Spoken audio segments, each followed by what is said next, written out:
पाकिस्तान की आईटी बरामदात की बात करेंगे। 45% फ़िसाल की नुमाया शरह से ये बढ़ रही हैं और इन बरामदात की बहुत ज़रूरत है, क्योंकि ये ना सिर्फ मुल्क के तजारती खसारे को पूरा करती हैं बल्कि पाकिस्तान को डिजिटल पाकिस्तान के ख्वाब की तरफ बढ़ने में भी मदद दे रही हैं। बिल्कुल, तेज़ी से फैलती हुई ITES बरामदात के साथ रफ्तार बरकरार रखने के लिए सनत में हुनरमंद अफराद की भी बहुत ज़्यादा ज़रूरत भी है, मांग भी है। हायर एजुकेशन कमीशन के मुताबिक पाकिस्तान के तैयार करदा टेक्नोलॉजी ग्रेजुएट्स की तादाद इस वक्त अगर बात करें तो 25 से 30 हज़ार है, और ग्रेजुएट्स का मयार की अगर बात करें तो वो बहुत बड़ा मसला इस टाइम। यूनिवर्सिटी की सतह पर ग्रेजुएट मयार को बेहतर बनाने की बहुत ज़्यादा ज़रूरत है, ताकि इंडस्ट्री बुनियादी महारतों पर तरबियत देने की बजाय महारतों को पॉलिश करने पर काम कर सके। और यूनिवर्सिटी में तलबा के मयार को बेहतर बनाने का पहला कदम इंडस्ट्री की विजिटिंग फैकल्टी को प्रोग्राम्स में शामिल करने से होगा कि जिन लोगों का एक्सपीरियंस है वो आगे बच्चों को बता रहे हैं। बिल्कुल, एक्सपीरियंस लोग जब आएंगे वो स्किल्स बच्चों को जो सिखाएंगे वो फिर वो मजीद जो अब आगे आएंगे जब मार्केट में, तो उनको सिर्फ पॉलिश करने की ज़रूरत होगी। मौजूदा ग्रेजुएट्स के मयार को बेहतर बनाने का दूसरा मरहला जो है वो यूनिवर्सिटी के प्रोफेसर्स को इंडस्ट्री ट्रेनिंग प्रोग्राम्स में भी शामिल करना होगा। ये बहुत ज़्यादा ज़रूरी है ताकि जो प्रोफेसर हज़रात हैं उनको भी इंडस्ट्री का हिस्सा बनाया जाए, वहाँ का एक्सपीरियंस हो उनको, और बच्चों को जब पढ़ाया जा रहा होगा, उनको बताया जा रहा होगा, तो उनको ये बताया जाए कि इंडस्ट्री इस तरफ चल रही है। और हमने इस पर बात करनी है। हमारे साथ मौजूद हैं साबिक chairman Pakistan software association Barkan Saeed साहब। बरकान साहब अस्सलाम वालेकुम, गुड मॉर्निंग। बरकान साहब, IT एक्सपोर्ट्स पे हमने बहुत ज़्यादा इन्हिसार कर रखा है अब, क्योंकि अब हमें IT एक्सपोर्ट से पता लग रहा है कि ये तो बहुत बच्चों में टैलेंट भी है। पाकिस्तान को देखा जाए तो पाकिस्तान में अगर हम देखें बच्चे बहुत ज़्यादा काम कर रहे हैं, लेकिन इसमें इजाफे की वजूहात बताते बताते आप ये बताएं कि वो कौन सा पोटेंशियल है जिसको अभी तक हम मीट ही नहीं कर पाए हैं और उसकी वजूहात क्या हैं? इसमें थैंक यू वेरी मच जी, आपने बड़ा अच्छा समराइज़ किया इसको। हमारा जो सबसे बड़ा प्रॉब्लम पाकिस्तान के अंदर IT एक्सपोर्ट्स के अंदर है वो हमारा जो सबसे बड़ा हमारी जो एक्सपोर्ट्स बढ़ी हैं उसमें हमारा सबसे बड़ा प्रॉब्लम इस वक्त ये है कि दुनिया में इस वक्त रिसोर्स की शदीद शॉर्टेज हुई हुई है। IT डेवलपर्स की, जिस तरह आपने कहा, प्रोग्रामर्स की शॉर्टेज है, ब्लॉकचेन एक्सपर्ट्स, AI एक्सपर्ट्स, उनकी शॉर्टेज हुई हुई है। और उसकी वजह से पाकिस्तान में जितनी भी रिसोर्स थी वो बड़े अच्छे रेट पे इंटरनेशनली बिल हो रही है। और हमारे पास इस वक्त प्रॉब्लम ये आ रही है कि हमारे पास वो लोग नहीं हैं जिसको हम प्रोवाइड करके लोगों को इंटरनेशनल अपनी ज़रूरियात को पूरा कर सकें। तो हमारी सबसे बड़ी प्रॉब्लम तो इस वक्त यही है कि हम वो एक्सपर्ट्स जो हैं हमारे पास, जो यूनिवर्सिटी से ग्रेजुएट्स आ रहे हैं, उनकी स्किल क्वालिटी इतनी अच्छी नहीं है। और यूनिवर्सिटी में मेजर प्रॉब्लम्स हैं, वहाँ प्रोफेसर्स के इश्यूज़ हैं, वहाँ पे रिसर्च पेपर्स की एक दौड़ है जिसकी वजह से ग्रेजुएट पे इतना अच्छा काम नहीं हो रहा, जिसकी वजह से इंडस्ट्री को वो सप्लाई नहीं मिल पा रही। मेरा ये मानना है कि तकरीबन अगर हम इस वक्त 1 लाख प्रोफेशनल्स भी IT के तैयार कर दें तो हम उनको, हमारी जो IT इंडस्ट्री है उनको बिल्ड कर सकते हैं। क्योंकि दुनिया में जो इस वक्त शॉर्टेज है वो मिलियंस में है। हर मुल्क में जिधर भी आप जाएं, जर्मनी, जापान, वो जब आपको अपनी शॉर्टेज बताएंगे तो वो कहेंगे जी हमें 3 लाख डेवलपर्स कम है हमारे पास 5 लाख डेवलपर्स कम है।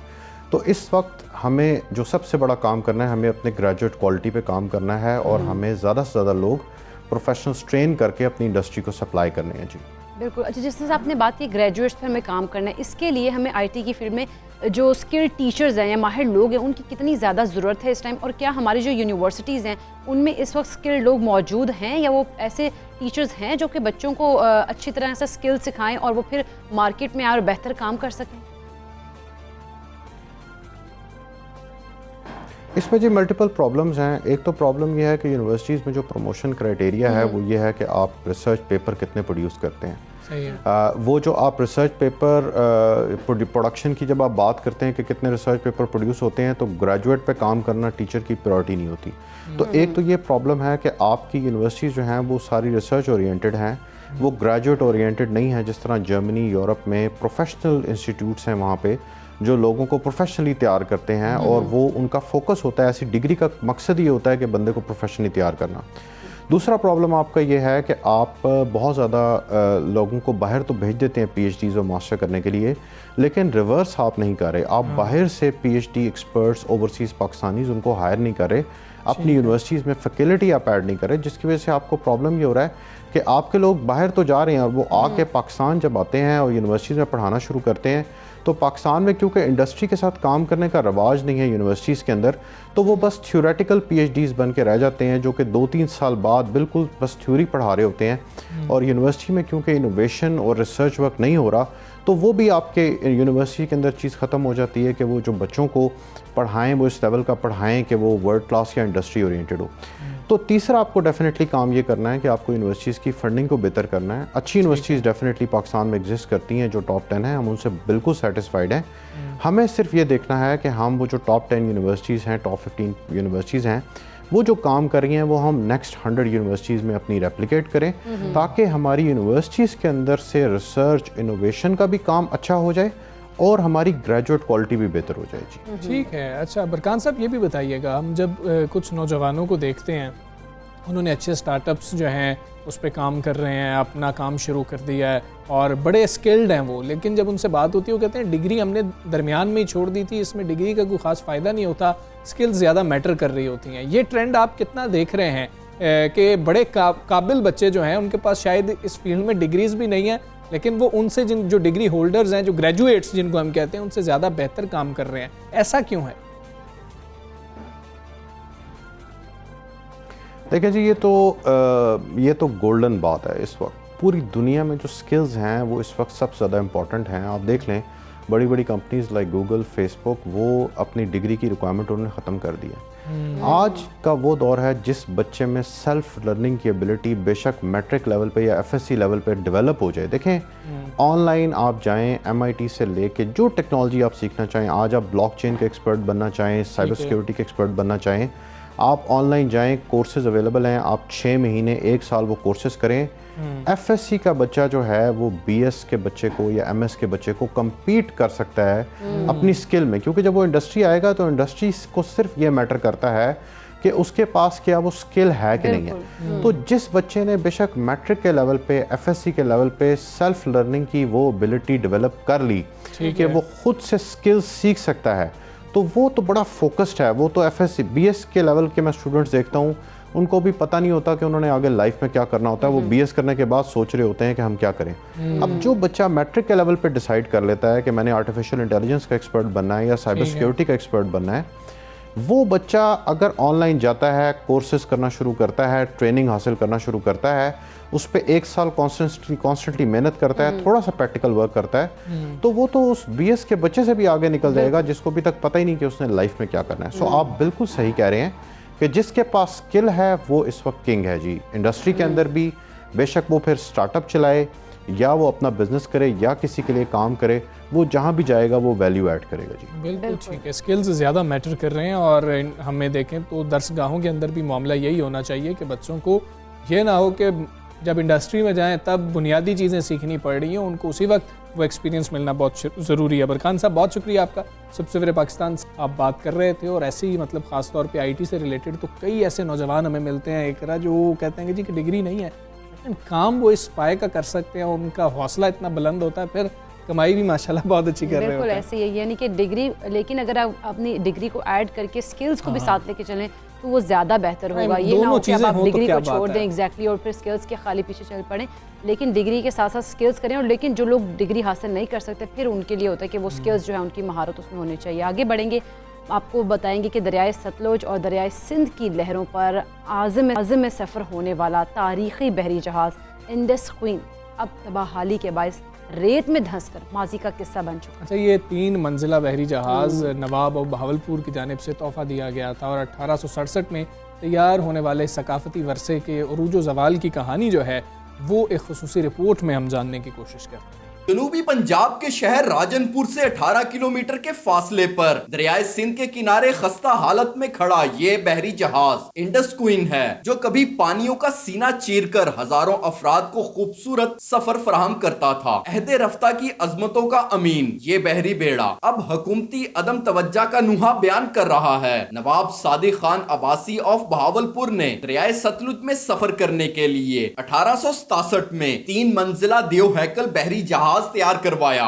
जिसमें दीगर आसाइशों के साथ साथ मस्जिद और रेस्टोरेंट भी बनाए गए। ये 1967 में नवाब ऑफ बहावलपुर ने बनाया था और ये सतलुज दरिया के अंदर चलता था।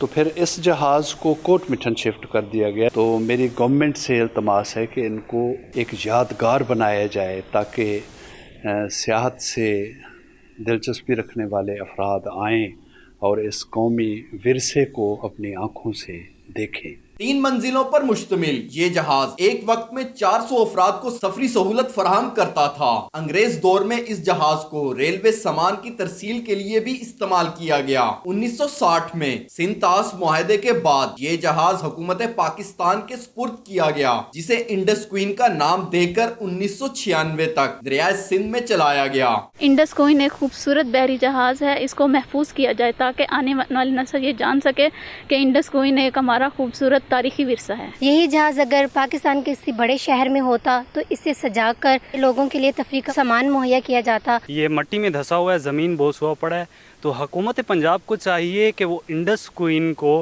पार्कों में और तफरीही मकामात पर पेश करें ताकि लोग इससे लुत्फ़ अंदोज़ हों। 90 की दिहाई में पुरइसरार तौर पर लगने वाली आग ने इस तारीखी बेड़े को शदीद मुतासिर किया। रही सही कसर 2010 में आने वाले सैलाब ने पूरी कर दी। सैलाबी रेला तो आगे गुजर गया, मगर ये तारीखी विरसा अपनी शनाख्त खो बैठा। शहरी कहते हैं कि हुकूमत इसे महफूज बनाने के लिए इकदामात करे तो इसे सियाहत के काबिल बनाया जा सकता है। कैमरा टीम के साथ शहजाद मंजूर, 92 न्यूज, राजनपुर।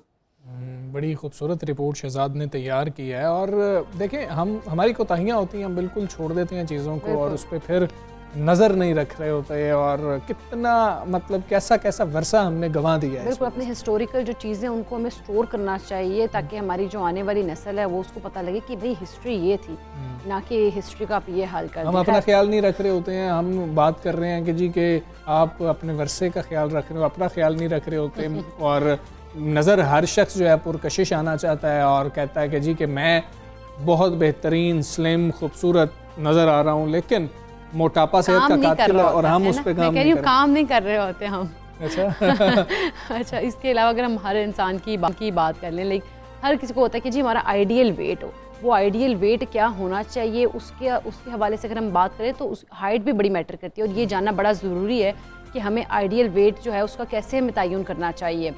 माहिरीन सेहत कहते हैं कि अगर इंसान का वज़न उसके कद से 25% ज़्यादा हो तो ऐसी सूरत हाल में माना जाता है कि वज़न जो है वो हद से ज़्यादा है। इस तरह की सूरत हाल। और अगर वज़न हद से 30% बढ़ जाए तो उसका मतलब है कि आप ज़ायद वज़न की मंजिल से निकलकर मोटापे की मंजिल में दाखिल हो चुके हैं। आपको मुबारक हो, आप मोटापे का इस वक्त शिकार हैं। इसको हम BMI कह रहे होते हैं। मुख्तलिफ चीज़ें होती हैं कि आप देखते हैं कि अच्छा आपकी हाइट इतनी है, आपकी वेट इतना है, आपका एज भी वैसे इसके ऊपर जो है मैटर कर रही होती है। लेकिन ये सारी चीज़ें हैं और हम BMI करवा लेते हैं, हम फैसला करते हैं कि कल से, आज से नहीं, कल से हम जो है पतले होने की मुहिम का आगाज़ करेंगे और वो कल नहीं आ रही थी। खैर, हम इसी सूरत हाल में बात करें कि आइडियल वेट होना कैसे चाहिए और क्या होना चाहिए और किस तरह से होना चाहिए। हमारे साथ मौजूद है माहिर ग़िज़ाइयत अरीज हारून। अस्सलाम, गुड मॉर्निंग अरीज। सबसे पहले तो हमें बताइएगा कि जो आइडियल वेट है वो होता कैसे है और क्या होना चाहिए वेट के लिहाज से और वो एज के लिहाज से और उसके अलावा हाइट के लिहाज से। वालेकुम अस्सलाम। एक तो बड़ा अच्छा ये इंटरेस्टिंग टॉपिक है क्योंकि आइडियल वेट जो है ना उसमें लोगों का कॉन्सेप्ट बड़ा डिफरेंट है। जैसे अभी आप बात कर रहे थे कि 25% ज़्यादा हो जाए या 30% ज़्यादा हो जाए। एक्चुअली हम लोगों के पास जब एज डॉक्टर्स हम लोग देखते हैं तो वी सी कि मसल मास कितना और फैट कितना है, क्योंकि फ़ैट जो होता है ना वो हार्मफुल होता है बॉडी के लिए। अगर आप ओबेसिटी की बात करते हैं तो उसमें हम फ़ैट को कंसिडर करते हैं। वी डोंट कंसिडर कि मसल या बोन या वाटर वेट है वो हम नहीं कंसिडर करते। तो पहले तो इस चीज़ का थोड़ा सा कॉन्सेप्ट क्लियर होना चाहिए। दूसरा, जब आइडियल वेट की बात करते हैं तो अगर हम पाकिस्तान में बात करें, जैसे फीमेल एवरेज जो है हाइट 5 से लेकर 5'4", 5'5" तक होती है। तो बड़ा सिंपल सा फार्मूला है। अगर आप BMI कैलकुलेट नहीं कर सकते, किसी एक्सपर्ट के पास नहीं जा सकते, it's a very simple formula कि 5 जो होगा तो उसका 50 kgs ±2 kgs। फीमेल्स की बात कर रही हूँ, मेल्स में थोड़ा सा ज़्यादा हो जाता है, भी ±4 to 6 kgs। और अगर 51 है तो 51 हो जाएगा, मतलब कि आप जो बिल्कुल मिडिल है वो 51 होगा। उसमें प्लस माइनस का होता है हमेशा, प्लस माइनस 2 kg की अगर आप लिमिट जो होती है उसमें आ जाती है। तो अगर किसी को अपना आइडियल वेट नहीं पता, लेकिन उसको ये पता है कि अगर उसकी हाइट 5'5" है फीमेल की और उसका वेट 60 को टच कर रहा है तो वो निकल रही है अपने BMI से, ज़्यादा वेट होता जा रहा है। और अगर इसी तरीके से अगर उसका वेट 52 से नीचे जा रहा है तो दैट मीन्स कि वो अंडर वेट होती जा रही है। दोनों चीज़ें जो हैं वो हार्मफुल है। बिकॉज आपने आइडियल वेट की बात की, तो आइडियल वेट इसके अगर ज़्यादा हो वो भी गलत है, कम हो वो भी गलत है। अच्छा, बहुत ज़्यादा आइडियल वेट को जीरो साइज से भी कंसीडर किया जाता है, उससे रिलेट किया जाता है, ये कितनी सोच गलत है कि जीरो साइज से नहीं रिलेट करना चाहिए? देखो, ideal weight is not zero size. Zero size actually वो होता है कि आप बहुत अंडर वेट हो जाते हैं, below the normal range of BMI आ जाते हैं। और हम लोग हमेशा, मेरे पास जो भी क्लाइंट्स आते हैं मैं उनको ये कहती हूँ कि आपने आइडियल वेट को नहीं कंसिडर करना, आपने हेल्दी वेट को कंसिडर करना है, जिस पर आपके एनर्जी लेवल्स अच्छे हों, आप अपनी सारी एक्टिविटीज प्रॉपरली कर सकें और आप अपीयरेंस में भी अच्छे लग रहे हो। अब फिजिकल अपीयरेंस भी बड़ी मैटर करती है ना, कॉस्मेटिक तो हो गए हैं बहुत सारे, तो ये चीज़ें बहुत मैटर करती हैं कि आपका एनर्जी लेवल। जैसे अगर कोई 50+ की फीमेल आ रही है मेरे पास और वो कहती है कि मेरा आइडियल वेट, क्योंकि मेरी हाइट 5'2" है तो मेरा आइडियल वेट 52 होना चाहिए, तो दैट इज एक तो अचीव करना बड़ा इम्पॉसिबल हो जाता है क्योंकि आपका मेटाबॉलिक रेट स्लो हो जाता है with age. Then that is also कि आप अपनी एज को, आप अपना मसल मास देखेंगे तो आप आइडियल पे नहीं आएंगे, आप हेल्दी वेट पे आएंगे जहाँ पे आपको कोई मॉर्बिड्स ना हो रहे हो। अगर कोई कंडीशन है, कोई डायबिटिक है, हाइपरटेंसिव है, तो वो उसकी जो चीज़ें हैं वो बेहतर हो जाए। ठीक है डॉक्टर रीज, हमें ये भी बताइएगा, हमें बच्चे जो है ना वो मोटे मोटे गुपलू बड़े अच्छे लग रहे होते हैं और उनका कोई BMI का तो हम कभी तसव्वुर ही नहीं है, कुछ सोच ही नहीं पा रहे होते हैं। तो गुपलू बच्चे सारों को अच्छे लग रहे होते हैं, वो माएँ जिनके बच्चे बड़े फिट होते हैं, बड़े चुस्त होते हैं, बड़े एक्टिव होते हैं, वो भी कहते हैं नहीं वो बच्चा देखा है वो कितना गुपलू है, मेरा बच्चा उतना नहीं है। ये बच्चों में किस तरीके से अंदाज़ा लगाया जाए? देखिए, बच्चों का जो है ना, जैसे पेरेंट्स आते हैं हमारे पास कि बच्चा खाना नहीं खाता, या बेसिकली हम देखते हैं कि अगर बच्चे के अंदर कोई नरिशमेंट की, कोई जो है न्यूट्रिशन की कोई डेफिशिएंसी नहीं हो रही, अगर उसके स्किन नेल्स अच्छे हैं, वो एक्टिव है, उसकी ग्रोथ सही हो रही है, जो एक पैरामीटर्स होते हैं बच्चों के, अगर उस पर वो अकॉर्डिंगली आ रहा है फिट, तो we don't ask the mothers कि उनको फोर्सफुल ईटिंग कराएं, बल्कि हम कहते हैं कि जो टेस्ट होते हैं, सॉल्ट है, शुगर है, उनको इंट्रोड्यूस ही बहुत लेट कराना चाहिए। प्रॉब्लम ये होता है कि बच्चों में भी आजकल, क्योंकि बच्चे भी गपलू हो रहे हैं, तो childhood obesity and childhood diabetes बहुत ज़्यादा रेज होती जा रही है हमारे यहाँ। तो वो यही वजह है कि हम लोग मीठा खुद खाना पसंद करते हैं तो बच्चे को भी मीठा खिलाते हैं, खुद मसाले पसंद होते हैं तो बच्चों को भी वो टेस्ट इंट्रोड्यूस करा देते हैं, विच इज़ वेरी रॉन्ग। लेकिन ये कि बच्चा अगर हेल्दी है, एक्टिव है, उसको कोई उसकी हाइट में, उसकी फिजिकल एक्टिविटी में आपको कोई प्रॉब्लम नहीं हो रही, तो फोर्सफुल ईटिंग नहीं करानी चाहिए कभी भी। ये जो एक्चुअली पेरेंट्स जो होते हैं ना, वो हम लोगों के पास आके कहते हैं कि नहीं खा रहा, ये नहीं करा, और जब आप पूरी डेली चार्टिंग करते हैं तो वो अपनी न्यूट्रिशन पूरी कर रहा है। डॉक्टर जी, 2 कंडीशंस हैं, वो भी हमें बताइएगा। मैं कुछ नहीं खाता लेकिन मोटा होता जा रहा हूँ या होती जा रही हूँ, मैं बहुत कुछ खाता हूँ, मुझे लगता ही नहीं है, मैं मतलब क्या करूँ इसमें? तो ये दोनों कंडीशंस क्यों होती हैं? दोनों कंडीशंस, हाँ देखिए, एक तो ये जो कुछ नहीं खाने वाले ना, जब उनकी तो हम लोग डाइट चार्ट करते हैं और पूरी रूटीन पूछते हैं तो बहुत कुछ गलत जा रहा होता है। इवन अगर आप 1 टेबल स्पून अपनी कैलोरी रिक्वायरमेंट से ज़्यादा ले रहे हैं तो वो जाके फैट में कन्वर्ट हो जाएगा, because you are not utilising that thing. तो वो कुछ नहीं खाना हमारे अपने ज़हन में होता है। और एक जो बहुत कुछ खा रहे होते हैं, अच्छा कुछ होते हैं जो वाकई बहुत कुछ खा रहे होते हैं, but they not taking healthy fat जो हमारी रिक्वायरमेंट होती है, दे नॉट टेकिंग एक प्रॉपर प्रोटीन का जो उनकी रिक्वायरमेंट है, तो मसल बिल्ड नहीं हो रहा होता। उसके अलावा उनकी गट सिस्टम नहीं, दोनों कंडीशंस में गट सिस्टम हमारा अगर सही से वर्क कर रहा होगा ना, तो हम प्रॉपरली, हमें भूख भी उतनी लगेगी, क्रेविंग्स भी उसी के अकॉर्डिंगली होंगी, और हमारा जो फैट कंटेंट है बॉडी का वो उतना। गट सिस्टम क्या होता है कि हमारा नेचुरल बैक्टीरिया है वो बैलेंस हो, तो वो बैलेंस होगा तो जो चीज़ें हमारी ज़रूरत है वो एब्जॉर्ब हो जाएंगी, जो नहीं ज़रूरत हम उसको डिमांड ही नहीं हमारी बॉडी करेगी। न्यूट्रिशन जब डेफिशिएंसी होती है तब क्रेविंग्स जो है ना वो स्टार्ट हो जाती हैं। तो ये प्रॉपर बेसिकली गट सिस्टम के ऊपर है कि गट सिस्टम जो है वो वर्क कर रहा हो, चाहे वो अंडरवेट हो या ओवरवेट। और जो नहीं खा रहे होते उनको फिर हम बताते हैं कि आपने क्या खाना है, तो आपका गट सिस्टम वर्क कर रहा हो। जो एक्सेस खा रहे होते हैं उनको भी हम प्रोबायोटिक्स या कोई प्रॉपर मील प्लान्स देते हैं, तो उनका गट सिस्टम वर्क करता है। अच्छा डॉक्टर रीच, इस बारे बताइएगा कि जो बच्चे या फिर जो बड़ों की भी हम बात करें, अंडरवेट हों तो कितना ख़तरनाक हो सकता है और इसकी रीजंस क्या हो सकती हैं? देखो, अंडरवेट जो बच्चे हैं उनमें तो बहुत सारी चीज़ें होती हैं कि न्यूट्रिशनल डेफिशिएंसीज, या तो प्री बर्थ के मदर में डेफिशिएंसीज थी तो कैरी ऑन हो गई, या फिर कोई प्रॉपर डाइट नहीं मिल रही, जैसे फार्मूला मिल्क एडवाइस किए जाते हैं कि ब्रेस्ट फीड नहीं करा, क्योंकि हम तो कहते हैं कि मदर्स को चाहिए कि वो नर्स कराएं, लेकिन 6 मंथ्स तक किसी फॉर व्हाटएवर रीज़न नहीं करा रहा, तो क्या होता है पेरेंट्स खुले दूध पे या उस पर चले जाते हैं, तो on end of diarrhoea, infections, ये कॉजेज हो जाती हैं।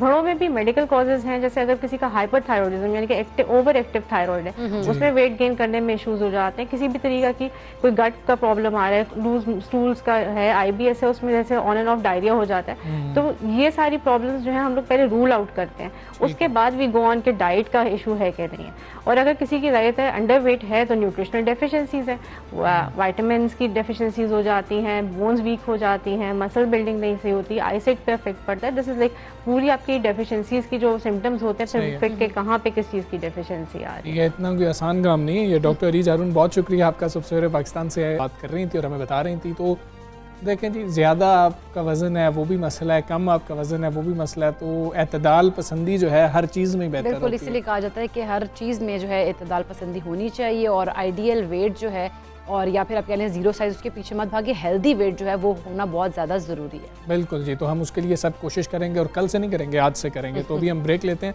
ब्रेक के बाद वापस आते हैं। आप प्लान बना लें अपना। Stay with us.